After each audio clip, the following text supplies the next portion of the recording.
Jiyan, yaxshimisan? Shu deysan, yaqinda kadastrdan kelib xato qilib ketdi. Bugun telefonimga SMS kelibdi. Jarimaga tortildingiz, to'lang deb. Shuni to'lash majburiymi? Assalomu alaykum. Bugun fuqarolarimizdan kelayotgan shu kabi savollarga javob berib o'tamiz. Sizga kelgan SMS xabarnoma jarimaga tortish emas, aksincha bu SMS xabarnoma siz tomoningizdan 2018-yil 1-mayga qadar hujjatlarsiz foydalanib kelayotgan yer maydoni hamda unda qurilgan bino inshootlarni soliqdan qarzdorligi to'g'risida. Keling, men sizga buni batafsil tushuntirib beraman.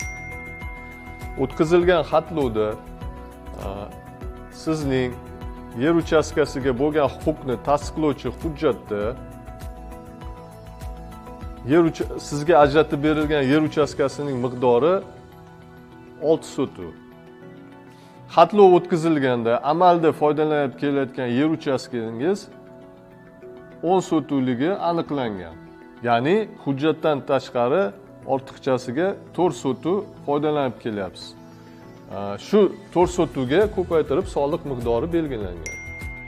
Agarda bu soliqni to'lamasangiz, huquqni e'tirof etish bo'yicha boshlangan harakatlar to'xtatiladi. Shunday ekan, fuqarolarimizdan soliqlarni o'z vaqtida to'lab, huquqlarni e'tirof ettirib qolishlarini so'rab qolar edik.